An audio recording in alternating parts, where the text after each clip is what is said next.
Buenos días y bienvenidos a Iceberg de Valor, el podcast de inversión basado en el Value Investing.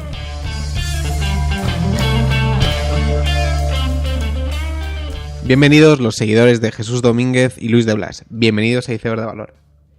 Esta semana toca un episodio de los que me gusta hacer, y es que estoy en Madrid y he visitado a Valentum, entre otros, y hemos hecho un episodio que estaba un poco en la recámara, que era el de Flow Traders.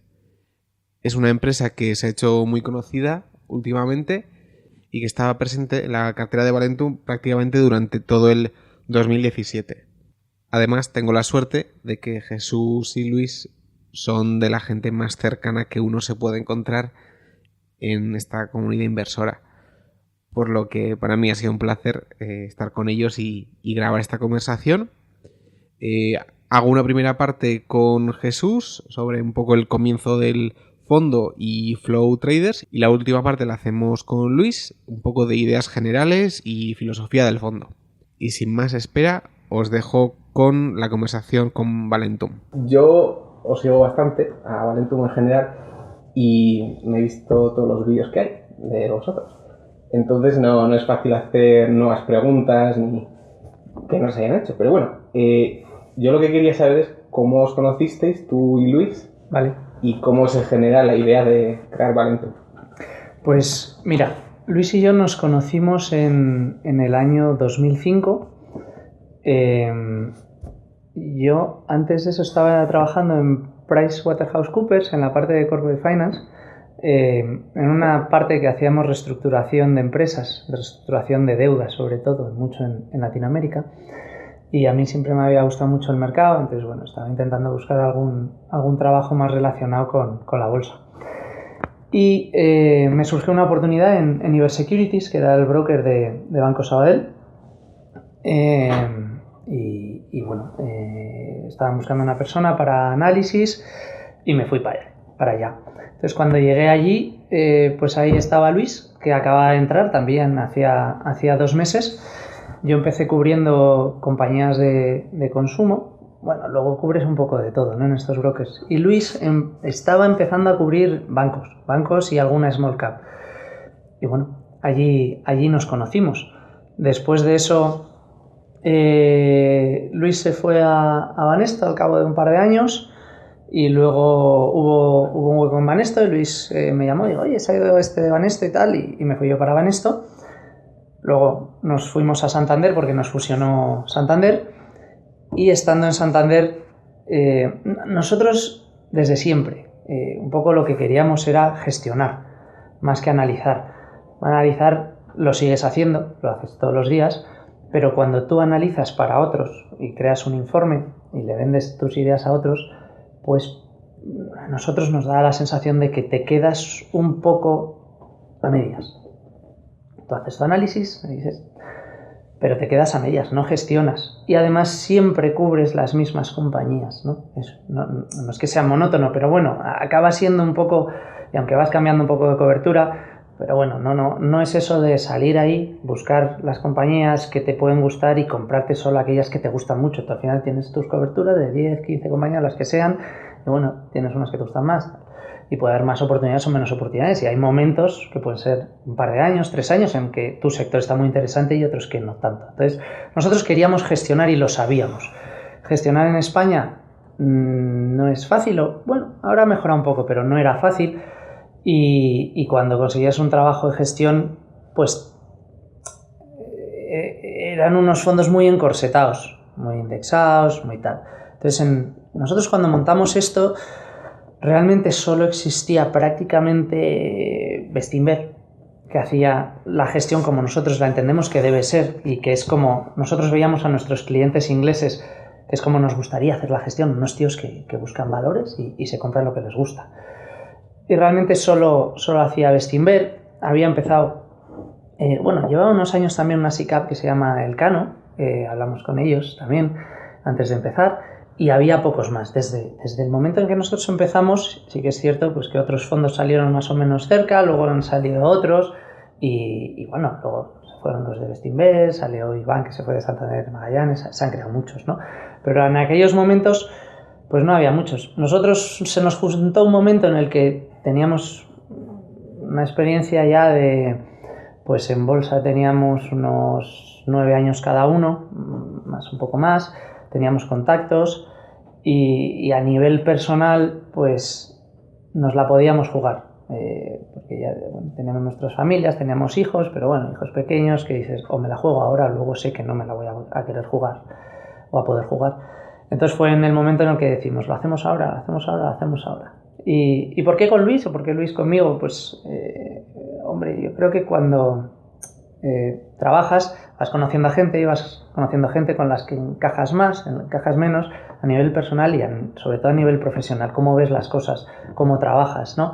Lo que te esfuerzas, lo que no te esfuerzas, lo que te gusta, lo que estás haciendo, lo que no te gusta. Y bueno, Luis y yo encajábamos muy bien, nos conocíamos desde hacía muchos años. Obviamente no era fácil porque no es lo mismo trabajar para un banco con un compañero que montar una cosa y estar mano a mano. Es distinto, pero bueno, la cosa... tocaremos madera, pero está funcionando. Vale. ¿Creéis que ahora es igual más fácil sacar un fondo o igual que antes? No lo sé. Yo te diría que por una parte, hombre, tienes el camino más allanado porque ya hay independientes, entonces la gente se mira más y por eso puede ser un poco más fácil, pero por otra parte yo creo que cada vez hay a nivel digamos operativo es más complicado, ¿no? Encontrar una gestora que quiera montar un fondo y que somos muchos, la regulación aprieta, es complicado. Antes en Luxemburgo era mucho más laxo, ahora es más difícil, cada vez los costes son más altos, con lo cual implica que necesitas más patrimonio para empezar. Entonces, bueno, eso ya depende de cada uno. No sé, no te diría yo que ahora sea más fácil. Vale. ¿Y cómo os ha cambiado la vida esto? O sea, antes entiendo que vosotros comprabais acciones individualmente, pero ¿cómo te cambia esto? Te cambia totalmente.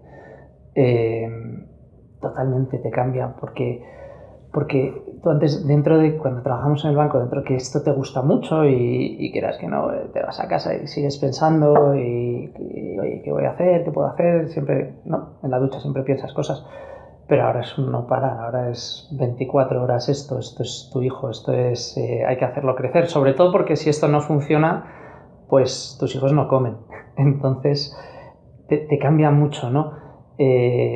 Y te encanta, o sea, lo importante y lo bueno es que te siga encantando, te siga llenando, porque si no se convertiría en un infierno echarle tantas horas y tantísimo esfuerzo.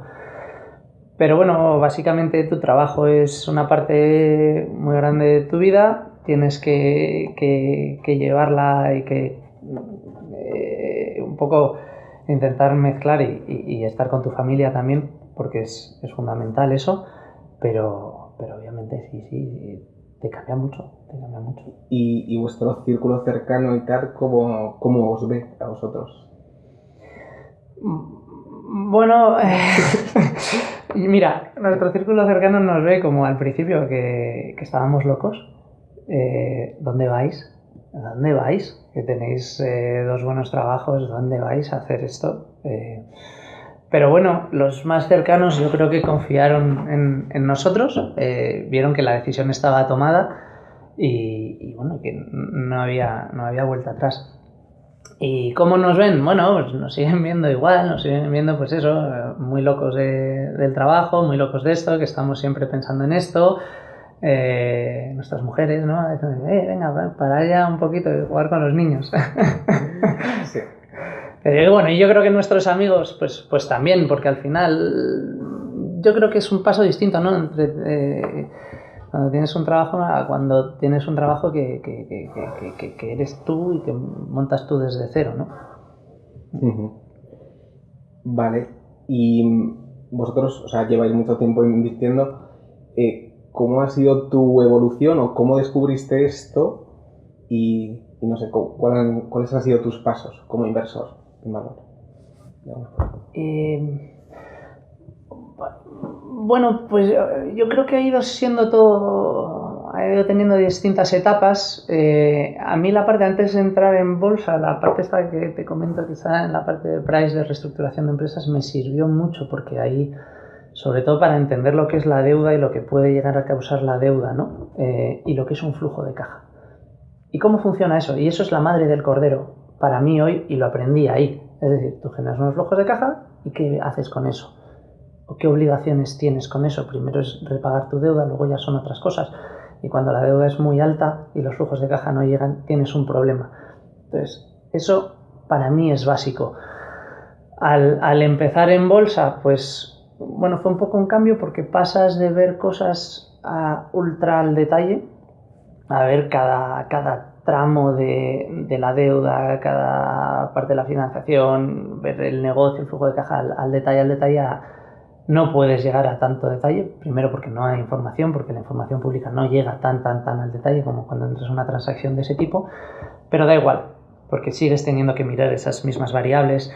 Es fundamental hablar con los equipos gestores, y eso también lo aprendí en mi primera etapa, pues son las personas las que hay detrás las que toman esas buenas o malas decisiones que van a condicionar lo que va a pasar con esa compañía a futuro. Y es un poco la continuidad, lo ves un poco todo más desde arriba, pero es eso lo que al final determina los flujos de caja que vas a generar, y eso es lo que determina a su vez el valor, lo que vale una compañía. Y al final tú puedes, luego también en mi etapa de analista, pues se te exige un poco que fijes una valoración muy exacta, muy definida, haciendo unas estimaciones con unos flujos de caja muy detallados a 5 años, que luego te das cuenta que no tienes ni idea de lo que va a pasar en 5 años, ¿no?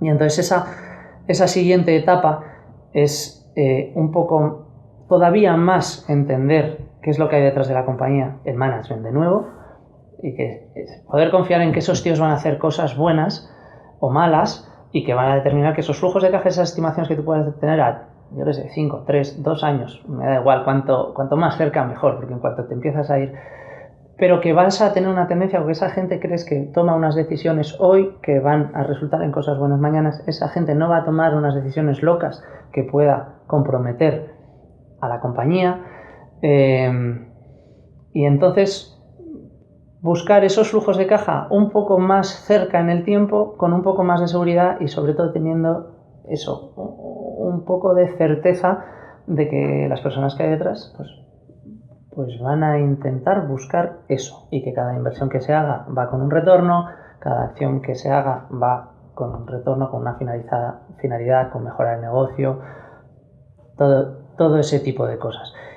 Y vas evolucionando todos los días, o sea, esto no ha parado. Nosotros en los 4 años que llevamos de fondo nos damos cuenta de que de lo que todavía más nos hemos dado cuenta, y bueno, igual es repetirme mucho otra vez, pero es el management. Acabo de tener una conference call con una compañía, que es una compañía que está en un sector muy complicado, una compañía a la que hace unos años le fue muy mal las cosas, porque tuvo un management muy loco, y han entrado 2 tíos, un consejero delegado y un director financiero, que a nosotros nos parece que son muy buenos, y dentro de un sector muy complicado que es el retail están haciendo cosas muy buenas, que es replegar un poco de velas, recortar costes, ir a por inversiones que tengan retornos, y por los activos que tienen, que les están generando pérdidas o no les están generando retornos atractivos, pues los cierran. ¿A qué coste? Pues hay que afinar en ese coste, pero les ves, y cada vez que hablas con ellos, y hablamos con ellos cada 2-3 meses,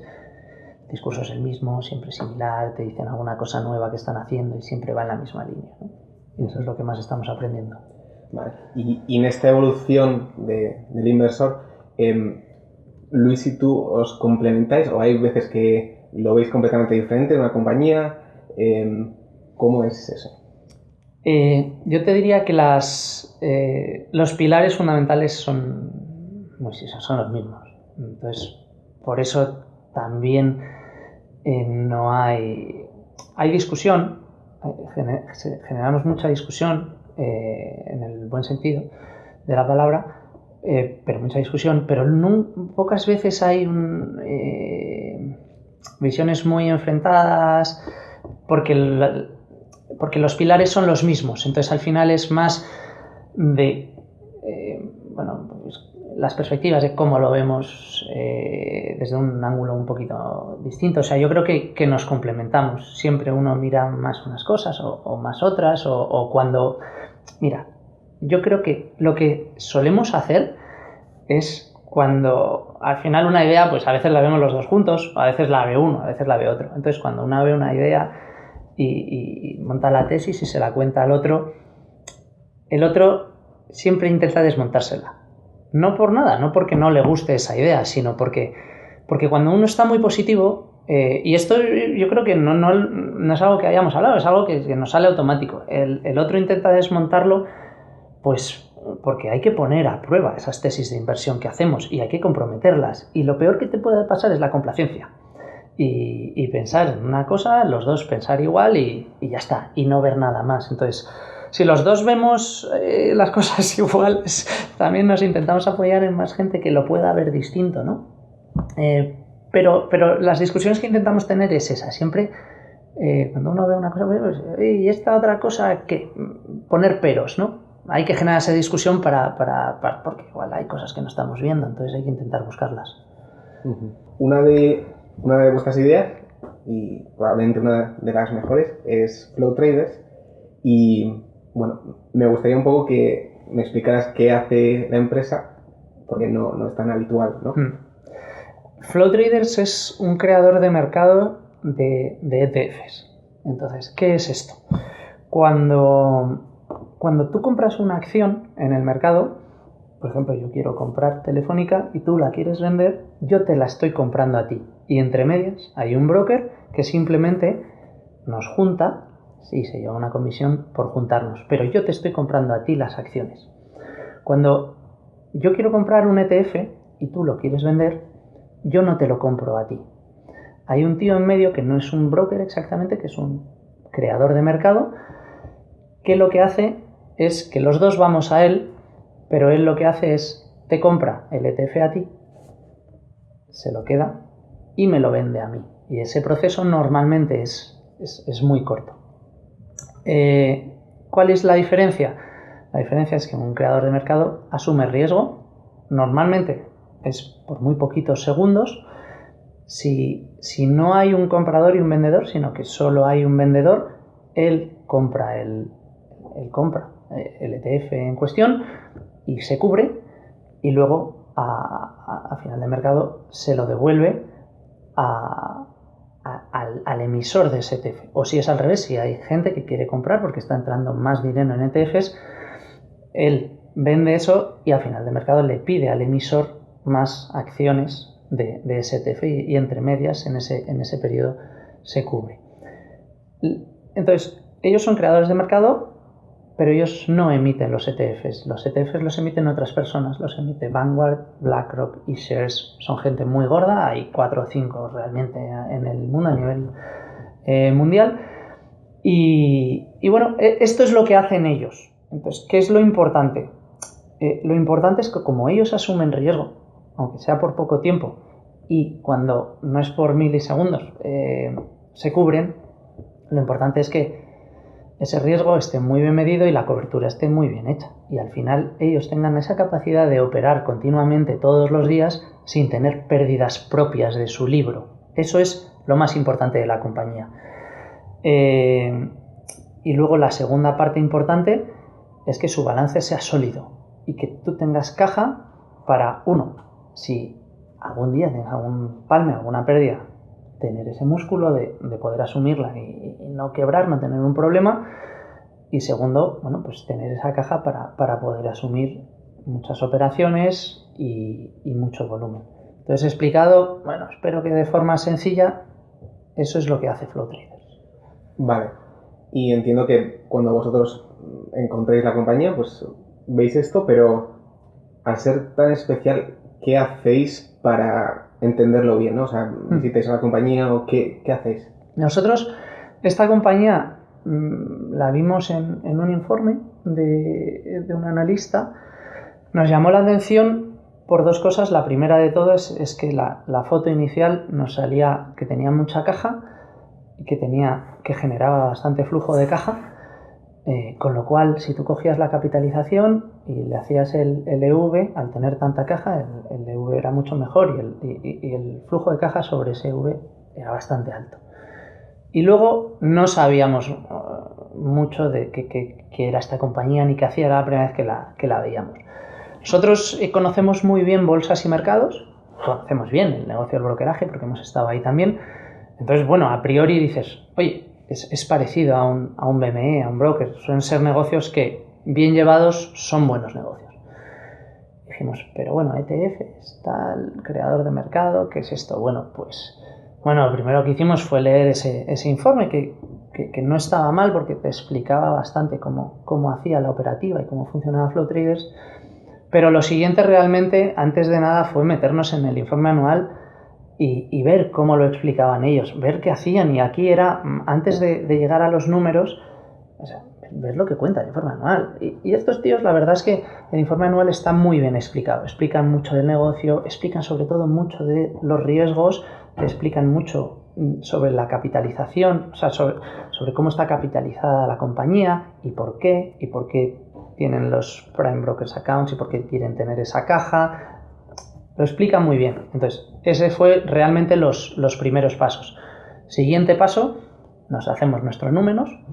Al hacer el modelo, entiendes mejor todavía el negocio y cuando te surgen dudas de esta posición de caja que hace aquí, por qué, cómo se machean las posiciones del activo y el pasivo, pues lo entiendes mejor y una vez ya tienes esa comprensión, ya puedes llamar a la compañía. Normalmente la llamada a la compañía es más rápida, porque, bueno, pues negocios industriales, tal, entiendes un poco de qué va el negocio y ya está.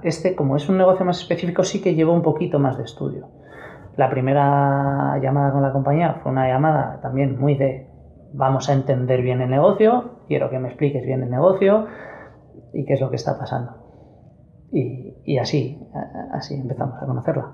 Vale, y entonces, empezasteis en 2017, creo, comprando, y eso va bajando, ¿no? Y entonces, ¿cómo vivís eso? Eso, fíjate, yo no sé, empezamos a comprar en 2017, pero empezar a verla, la empezamos a ver en 2016. Entonces, después de todo este proceso y después de hablar con ellos, dijimos, oye, tiene muy buena pinta, tiene mucho sentido, vamos a empezar a comprar. Entonces empezamos a poner órdenes, pero el valor empezó a correr y no se nos hacía. Entonces, una de las cosas que hacemos que hemos aprendido es no correr detrás de los valores. Nosotros nos ponemos nuestra valoración, nuestro margen de seguridad y a este nivel compramos. Y si no, pues no, hay más cosas en el mundo. Entonces, el valor corrió. Y nada, y seguimos. De hecho, tuvimos un par de conversaciones más con la compañía y dijimos, mira, hemos intentado comprar, pero se nos ha ido un poco de precio y tal. Y nada. Y entonces, bueno, pues nada, la teníamos ahí, seguíamos los resultados, tal.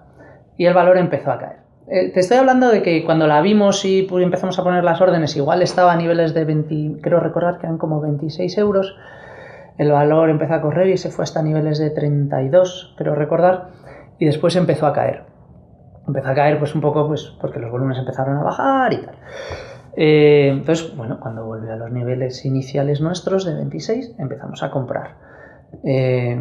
Siguió cayendo, seguimos comprando, empezamos a comprar contado y empezamos a vender puts. Este valor tenía puts, se podían hacer ventas de puts, fenomenal. Esas puts luego, algunas se fueron ejecutando, otras no, luego al final se ejecutaron más. Y bueno, ¿cómo llevamos la bajada? Era la pregunta que hacías.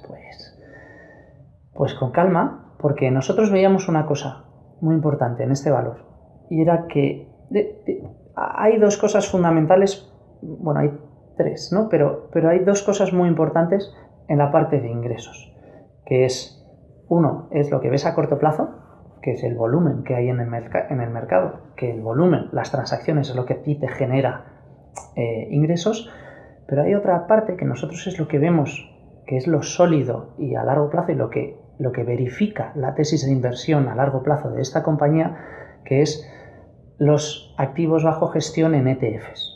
Entonces, el dinero que hay en ETFs. El dinero que hay en ETFs no paraba y no para de subir. ¿Por qué? Por la razón que sea. Bueno, yo creo que el ETF pues, es un producto bueno porque te estás comprando un índice muy bien indexado y con un coste muy bajo. Tiene unos problemas, por supuesto, tiene problemas también, pero es un producto bueno, a priori, ¿no?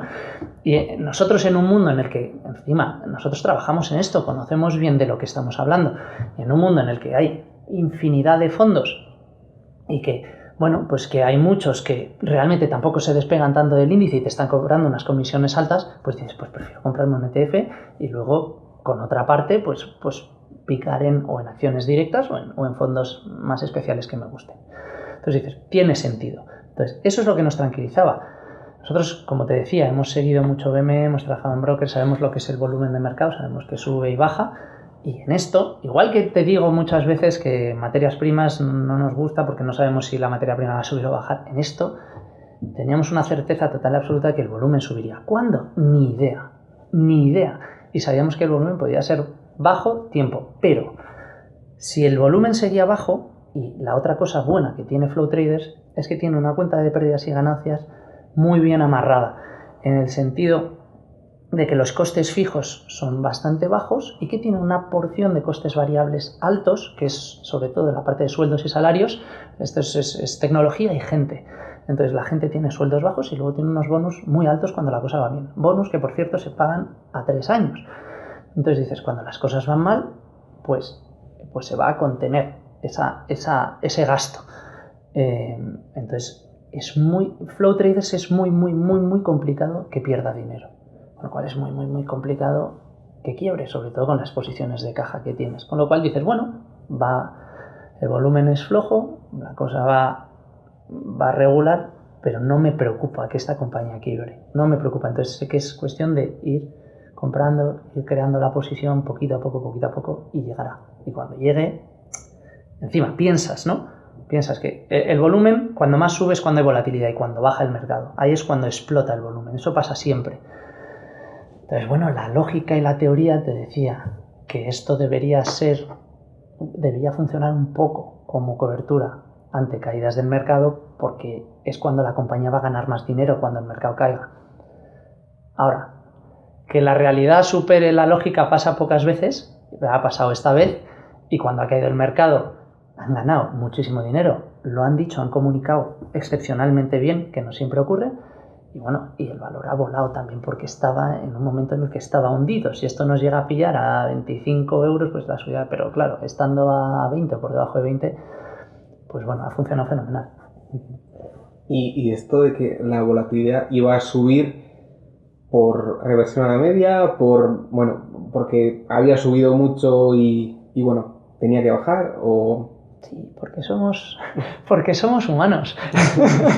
Y esto siempre pasa y tenemos nuestros momentos de complacencia y de repente, y nunca sabemos por qué viene, pero viene el miedo y la gente empieza a venderlo todo y oye, las rentabilidades de los bonos se van a negativo porque no sabes por qué y todas las tecnológicas en Estados Unidos suben mucho y de repente bajan y luego hay un Brexit, hay un Trump, hay un...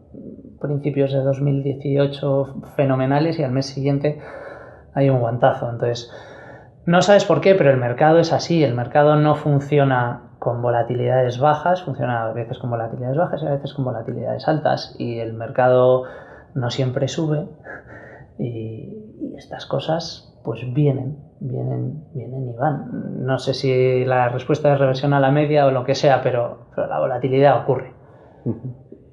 Bien, y vosotros sabíais esto, pero ya creo que fue el 14 de noviembre que hubo una nota del, no sé si el banco holandés, Sí. Que bueno, que los requerimientos de capital tenían que ser como los de los brokers, y bueno, la acción bajó a 17, creo. Todos los brokers de, bueno, peligro con Flow Traders. ¿Cómo vivís esto?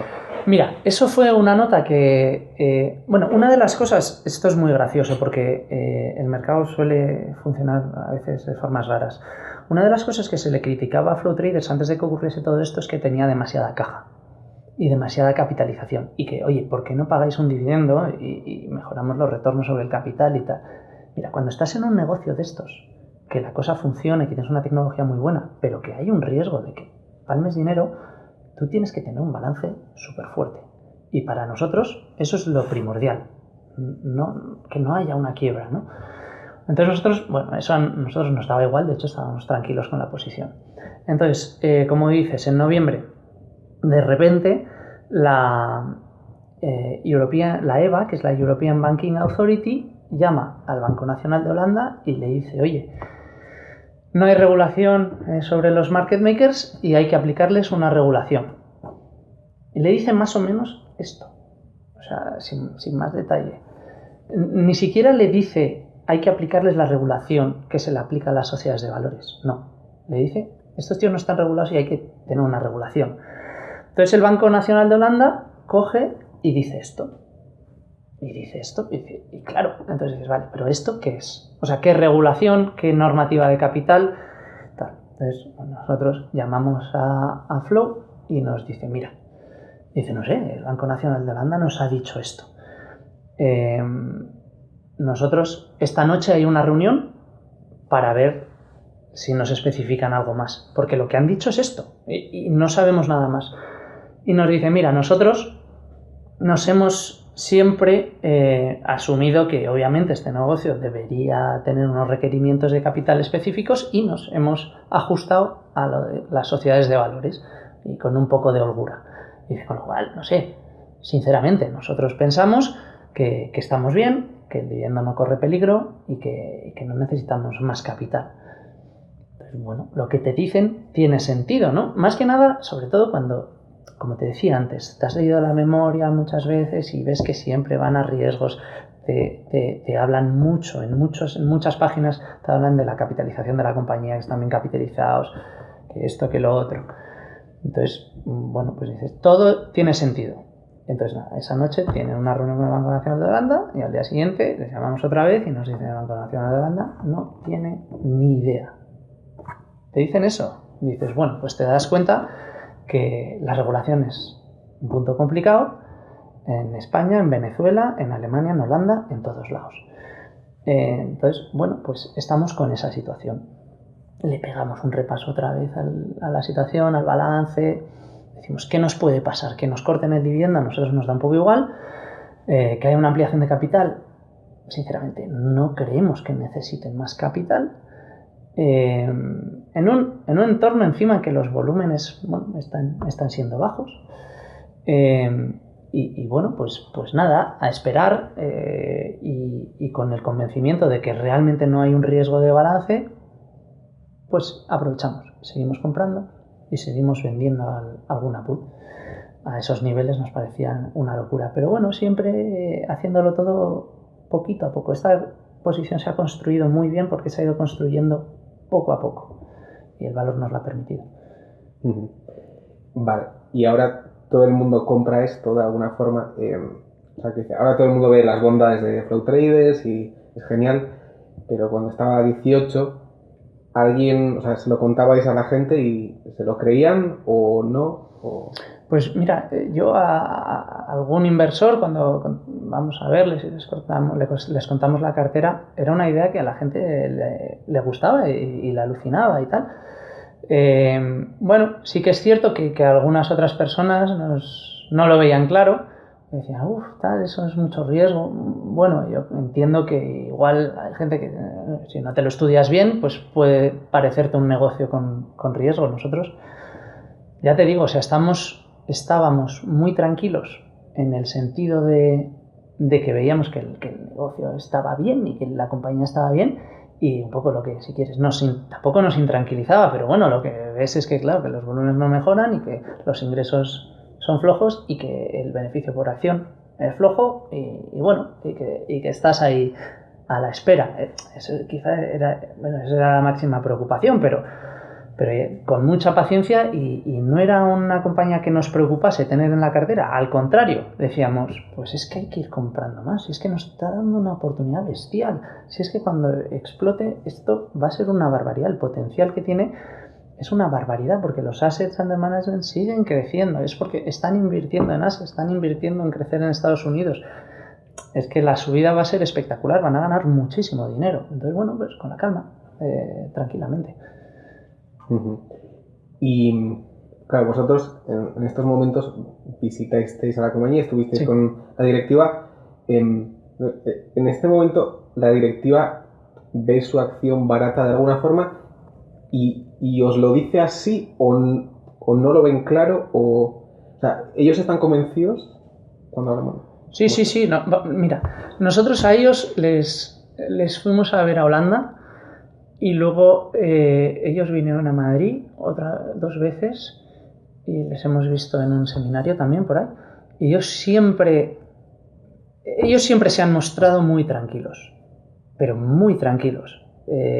Con que la compañía estaba bien en términos de capital y que, bueno, el tema de volúmenes, pues un poco la respuesta es, ya sabemos lo que es, los volúmenes están muy bajos y en este entorno un poco la discusión es a cuánto se puede ir el beneficio del año. Pues bueno, es que eso es muy difícil, es que no lo sabes. Pero un poco las discusiones iban siempre hacia peor escenario, ves que es muy difícil, es que es muy difícil perder dinero. Entonces, bueno, ellos siempre estaban muy tranquilos, esperando y no les veías nerviosos, ¿no? Y yo lo que veo en muchas de vuestras posiciones hay como una vuelta de tuerca que a mí me parece interesante, ¿no? En Flow, por ejemplo, que al ser un valor tan estable que no puede perder dinero, pues oye, va a tener un re-rating y a la gente le va a gustar. En IWG también pues había el leasing va a pasar a ser deuda y como va a pasar a ser deuda, eso va a crear que le va a ir mejor. ¿Siempre vuestras tesis tienen esta vuelta de tuerca o no? No, a veces sí y a veces no. Sí que es cierto es que, bueno, hay veces que son valores que de alguna forma aparentemente no están tan baratos y tienes que ver esa otra vuelta de tuerca. Bueno, mira, por ejemplo, de Gym Group, ¿no? Y también era muy parecido en IWG. No es una compañía que per se a nivel consolidado esté barato, pero si te quitas las inversiones y te quitas los gimnasios que están perdiendo dinero, ese negocio te genera, a precios actuales te estará generando un 11% de free cash flow yield. Y sabes que esos gimnasios nuevos en un par de años te van a estar generando EBITDA positivo, que te va a caer y tú esa inversión ya la has hecho, con lo cual ya está en tu balance. Luego la compañía a un año y medio vista es bestialmente barata y si mañana dejamos de abrir nuevos gimnasios, dejamos de invertir, en 2 años está tirada de precio. Bueno, pues sí, hay algunas vueltas de tuerca. Hay otras, pues, por ejemplo, Dominion es una compañía, una inversión muy clara en la que es muy difícil de ver, yo creo, porque el negocio es muy difícil de entender, o tienen muchos negocios, y es muy difícil hacerte una idea. O sea, esto no es Inditex, tiene tiendas y vende ropa, no, y lo hace así, ya sabes, no, esto tiene muchos negocios, hace muchas cosas muy distintas y al final tienen muchas compañías dentro gestionadas de la misma forma y van haciendo un build-up. Tienes que conocerles a ellos muy bien, tienes que creértelo y la única forma de creértelo es conocerles a ellos bien, y les conocíamos muy bien porque venían de CIE y porque les conocíamos de CIE. Bueno, pues sí, y a veces sí, a veces las tienes, a veces no. Oye, pues joder, si ves una compañía que te está dando unas valoraciones, un flujo de caja bestial y no tiene deuda así a priori, es porque el mercado se ha olvidado de ellas, pues mejor. Menos hay que trabajarlo. Sí, sin duda. Sí. Y luego normal que, o sea, la gente que no lo ve pues dice, bueno, pues Dominion está cara, ¿no? Exacto. Pero bueno, hay que saber siempre esta vuelta de tuerca. Bueno, Luis, quería comentar un poco una de las características más importantes de Valentum, que para empezar, por ejemplo, ¿no? Tener, o sea, coger empresas que tienen caja neta, ¿no? Versus deuda. No o sea, queréis huir de la deuda. ¿Eso por qué es y en qué casos está bien endeudarse? Vale, nosotros hay 2 cosas que nos encantan de las compañías con caja neta. En primer lugar, que es muchísimo más fácil, bueno, por teoría la valoración es menos cíclica. Entonces, vamos al punto de un DCF tradicional, donde nosotros lo que estamos haciendo es descontar flujos de caja futuro, nos los traemos a valor presente a una tasa de descuento. No sé si estoy siendo demasiado técnico, no hay problema. Nos lo traemos a valor presente con una tasa de descuento determinada y ese es el valor empresa. Entonces, a ese valor lo que hay que hacer es restarle la deuda y tenemos el valor de las acciones. ¿Qué pasa? Pues que en función del ciclo económico los flujos de caja que te traes varían de manera significativa en algunas empresas, en otras varían menos. Esas variaciones en el valor empresa pues van a tener un efecto. Si a eso le restas la deuda no cambia. Eso sí que eso es uno de los puntos más importantes, la deuda no cambia. Entonces hace que el apalancamiento financiero, es decir, tener deuda, hace que las variaciones en el precio de los activos puedan llegar a ser sustanciales en momentos importantes, en momentos de crisis. Vale, pero hay veces donde está bien una empresa endeudada, o sea, cuando... Bueno, voy al segundo punto. El primer punto que hemos visto es la variación importante del precio del equity en función de tener más o menos deuda por el cambio de los flujos de caja que te dan los activos. Y en segundo lugar, por un tema de evitar minas. Nosotros vamos siempre diciendo que nuestro trabajo principal es ir caminando por este mundo de la bolsa sin pisar minas, es decir, sin que ninguna de nuestras compañías quiebren. El hecho de tener deuda hace que las posibilidades de quiebra sean muchísimo mayores. Esos dos puntos. ¿Cuándo nos gusta compañías con deuda? Pues cuando tiene sentido. O sea, al fin y al cabo, nosotros, ya sabéis que, me imagino, no sé si Chus ha hablado del tema, pero aparte de no tener deuda, lo que nos gusta son compañías que generan mucha caja y compañías con management muy importante. Entonces, un management muy bueno. El management, aparte de conocerlo para ver si es bueno o no, se ve a través del capital allocation, es decir, de las decisiones de qué hace con el capital. Si lo reparte en dividendos cuando no existe ninguna posibilidad de reinversión a roces mayores al coste de descuento, o si recompra acciones en momentos en que la compañía está muy mal, que me refiero a nivel de cotización, etc. Hay compañías que tienen deudas muy altas por el hecho de que sus flujos de caja son bastante predictivos, que son pues compañías como autopistas, utilities, etcétera y tal, y los flujos de caja suelen ser predictivos porque suelen estar muy regulados. A nosotros eso no nos gusta nada. Entonces son compañías que no tocamos porque la regulación, lo que pensamos siempre que el regulador lo que no te va a dejar es ganar mucho dinero. Eso para empezar. Entonces, si las cosas te van bien, te van a cambiar la regulación. Y en segundo lugar, si las cosas le van mal al regulador, también te la van a cambiar. Con lo cual, no nos gusta mucho. Cambios en la regulación cuando tienes mucha deuda, pues lo que veíamos diciendo al principio. Entonces, bueno, pues nuestras experiencias no son buenas con activos regulados y entonces no solemos tocarlo. Entonces esas compañías, es lógico, normalmente tienen mucha deuda, los retornos que les da el regulador suelen ser bajos y lo que hacen es que se apalancan para tener unos retornos del equity mucho mayores. Entonces, bueno, pues a nosotros eso...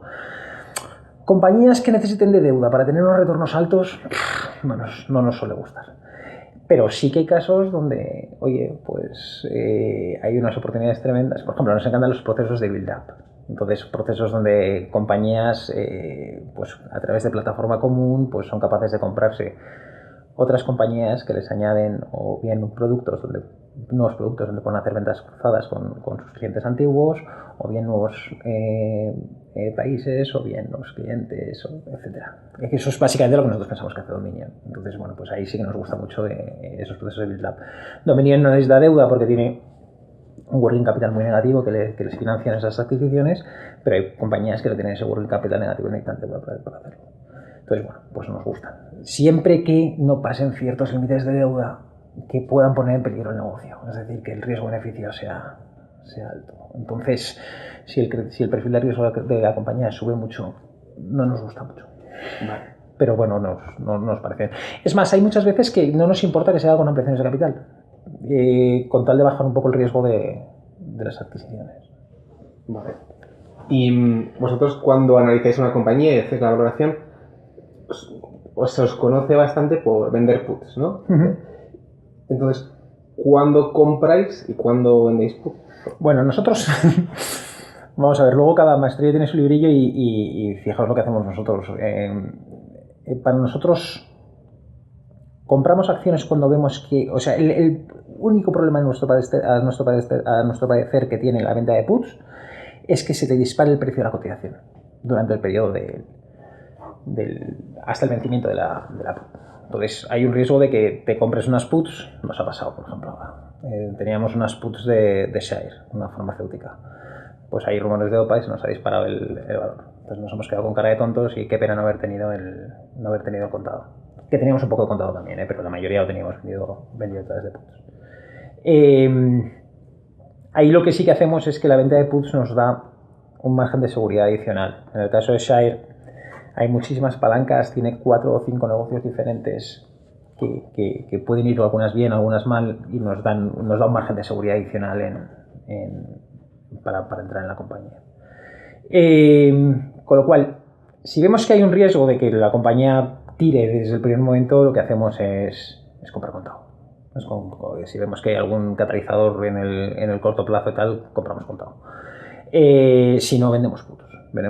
Nuestro sistema de venta de puts básicamente es vendemos con strikes muy similares al precio de cotización y corto plazo.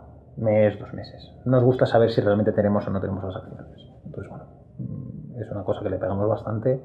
Nos parece una cosa que es súper value y ahora, bueno, súper value, o sea, para nosotros value es ganar dinero, o sea que nos hace ganar mucha pasta y estamos muy contentos con ello. Vale, o sea, habrá veces que se vaya, pero vamos, el bagaje general es que sí, sale, ¿no? Nos sale muy bien. Lo que pasa es que, bueno, por ejemplo, ahora hay casos ahora mismo con el tema, por ejemplo, Facebook. Jugamos muchísimo venta de puts. ¿Por qué? Porque la volatilidad es tan alta y nos pagan tanto que es pues no sé, una put de Facebook ahora mismo a lo mejor te puede estar dando un 5% al mes. Entonces es una salvajada.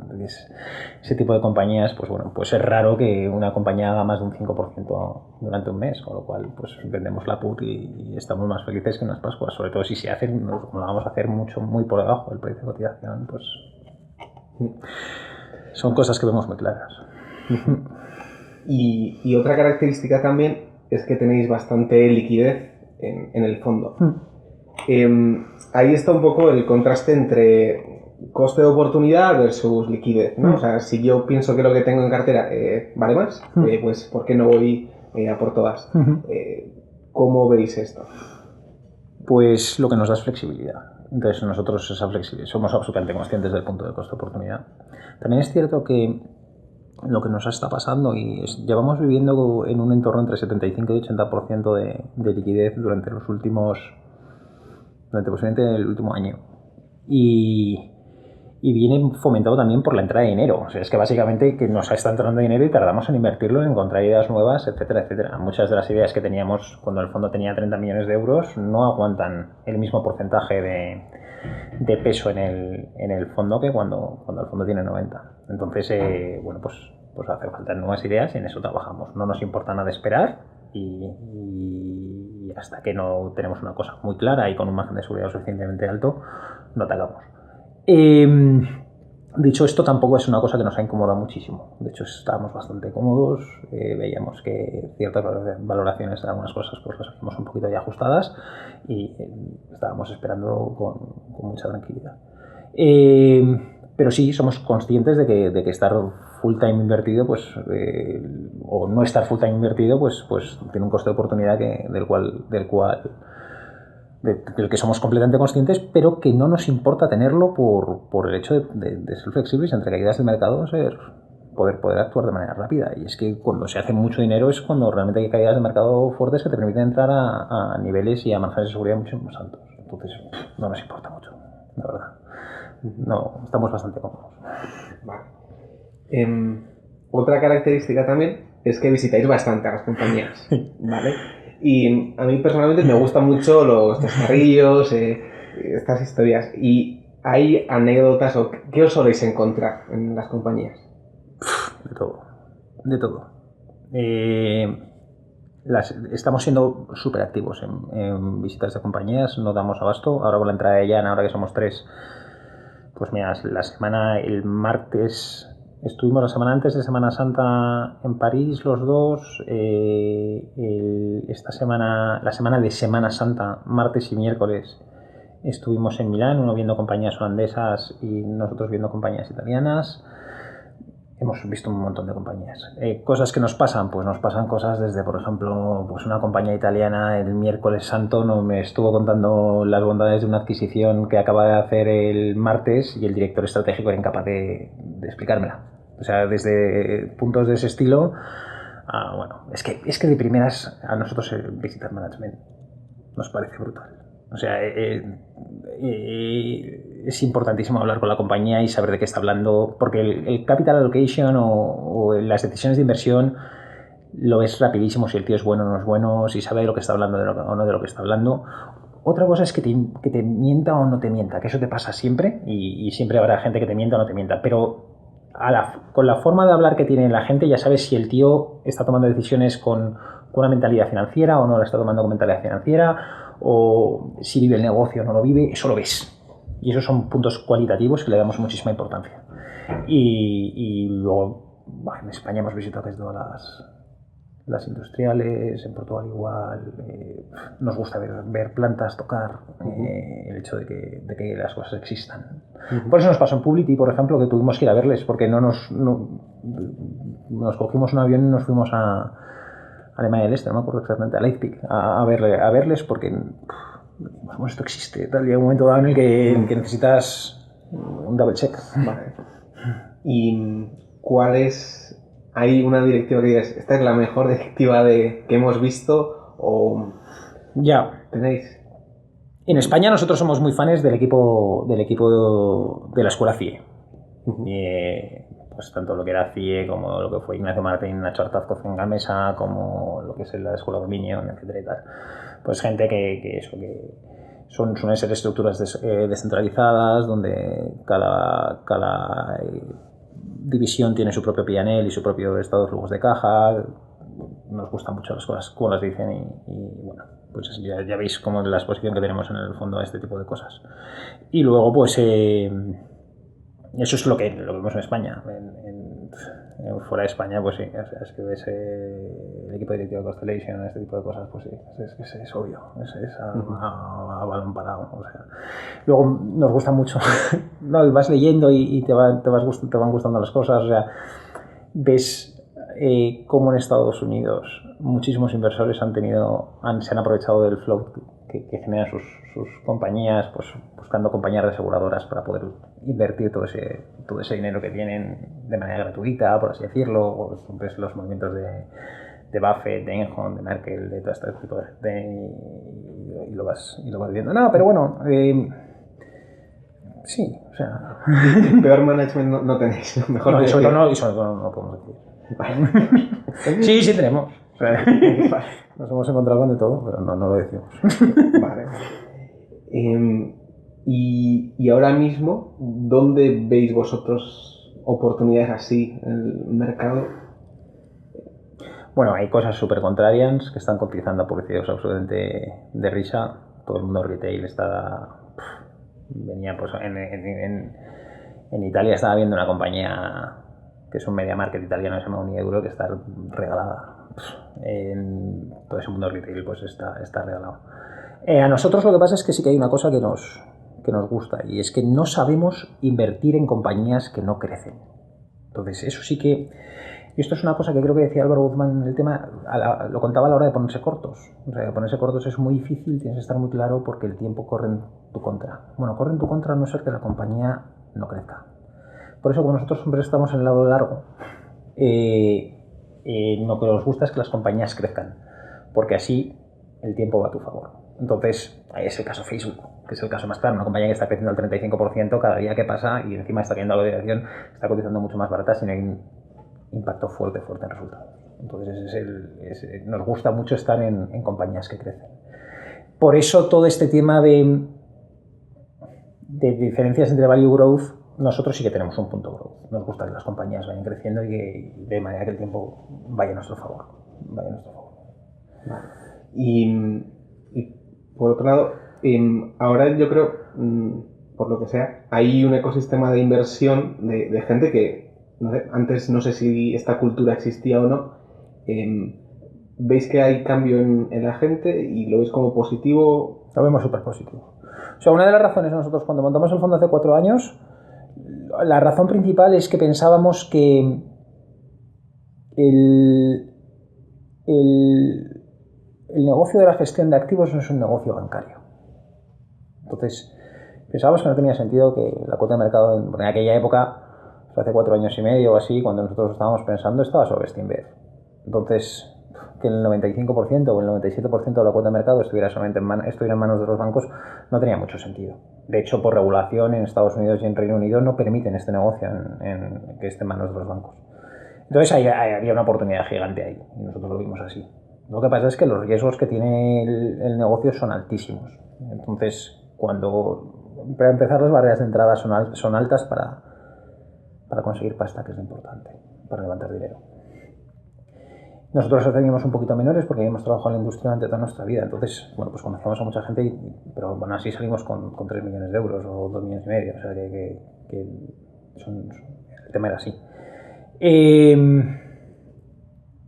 luego hay 1000 razones por las que te puedes ir a pique. Entonces es que el mercado se pegue en una castaña del 30%, que tu cartera de inversión tarde en despuntar, o sea que puedes estar un año haciéndolo mal respecto al mercado y como no tienes historia, pues no levantas pasta y encima la poca historia que tienes es mala, pues va peor, que a lo mejor incluso te sale dinero. Y luego te puedes llevar mal con tu socio, que esa es otra. Una cosa es que Sui y yo ya hemos trabajado mucho tiempo, pero la otra es estar gestionando dinero, que no es lo mismo. Entonces, bueno, pues había muchas salidas por las que podía salir mal. Dicho esto, toda la gente nueva que está saliendo, todo el ecosistema que se está creando a través de redes sociales, de comentar historias, de comentar ideas, nos parece súper positivo.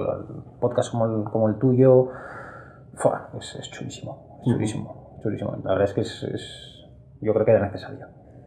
Vale.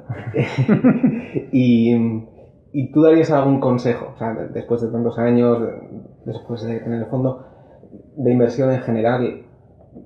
Nosotros, vamos a ver, consideramos importante haber estado en un mercado bajista. Y fíjate que te lo dice una persona que el 70% del fondo lo tenemos en inversiones de menores de 3.000 millones de euros de capitalización. Pero es que el mercado bajista te pone en tu sitio, pero a la primera. Es en cuanto ves ventas forzadas. Ver ventas forzadas es algo importante.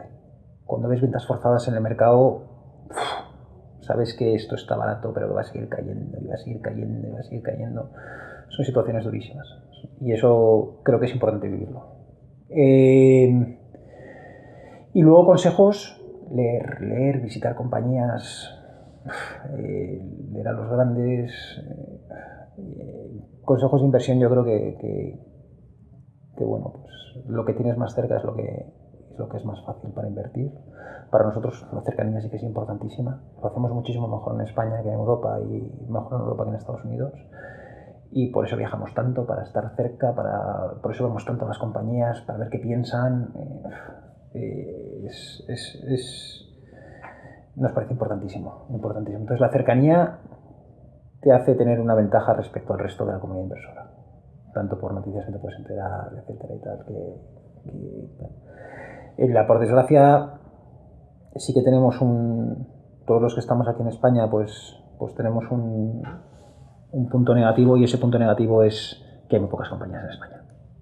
Entonces eso, pues, joder, te vas a Francia y es que tienes 4 veces las compañías que tenemos aquí, te vas a Inglaterra y ni te cuento, y en Estados Unidos es otro mundo. Entonces, pues, todo lo que cuentan los grandes inversores americanos de invierte en lo que tengas a tu lado y tal, no sé qué, en Estados Unidos tienes muchas más cosas a tu lado que aquí. Y eso es mala suerte, pero bueno. Hay que convivir con ello, pero bueno, es lo que hay. Sí. Y por último, que has mencionado también estos mercados bajistas, ¿habéis tenido como el peor momento del fondo? ¿Cuándo lo habéis pasado peor y cuál ha sido el mejor momento que habéis tenido? tuvimos la más gorda que hemos tenido fue el Profit Warning de WG de tercer trimestre. Esa fue la más gorda. Esa nos cayó, creo que fue un 20%, un valor del cual teníamos el 10% del fondo. Fuimos un 3 abajo del tirón en el día. Pero bueno, son cosas que te pueden pasar. Y eso fue, yo creo que fue el día más duro. Pero bueno, son días que son... que bueno, pues es lo que es esto, es este juego. Momentos buenos, ni idea. O sea, los momentos buenos en cuanto a... pues no sé, que te operen una compañía alguna vez y que tal, pero es que ni me acuerdo. Me acuerdo de los malos. Los momentos buenos es ver crecer el fondo. Eso sí, haber llegado a los 50 millones, llegar a los 75, eso es una pasada. Y luego estar bien rankeado. Eso también son cosas buenas. Hacerlo, nos está gustando mucho ahora, o sea, estar un 3 arriba con el mercado tan tocado, nos gusta. Vale, pero ¿y una compañía, o sea, os sube un 10% un día? ¿Lo vivís en directo y os alegráis o bueno? No, cuando te sube un 10% estás pensando si tienes que comprar más, si tienes que venderlas, o sea, no te da tiempo, porque tienes que estar pensando en qué hacer. Entonces, el mercado se ha quedado corto, el mercado se ha quedado largo, ya está jugada el tema, las mantenemos, se van a quedar ahí opadas, no se van a mover, tengo otras opciones de inversión más fáciles. Estás pensando en qué hacer, es que no te da tiempo a celebrarlo. Hombre, joder, luego cuando ves el diario, pues dices que bien lo he hecho este día, pero es que es una cosa que es efímera, completamente efímera. Y ese es el tema. ¿Y cómo desconectáis? ¿O cómo... No hay desconexión.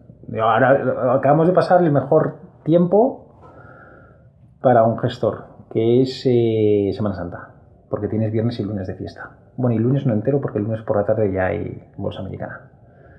Pero es que no hay días donde no haya bolsa. Entonces, nosotros que tenemos unos recursos muy pequeños, no tenemos más remedio que cada 2 horas mirar cotizaciones, no tenemos un trader que nos diga, oye, está cayendo en 4 esto. Entonces nosotros, pues eso, estás en la playa en agosto. Mira, para que os hagáis una idea, o sea, nosotros podemos contar más o menos qué hacemos en agosto. Entonces en agosto yo me levanto igual, te levantas, no, a lo mejor me levanto un poco más tarde, a lo mejor me levanto a las 8 menos cuarto, porque hay menos mails y tal. Entonces, 8 menos cuarto, te pones a leer hasta las 9 de cosas que han pasado en el día, empieza el mercado, ya ves cómo se va moviendo, si tienes que poner órdenes o no poner órdenes, actúas en consecuencia, y luego de 9 a 12 sigues leyendo. Y a las 12 ya desconecto un poco, tal, no sé qué, y me voy a la playa con mis hijos.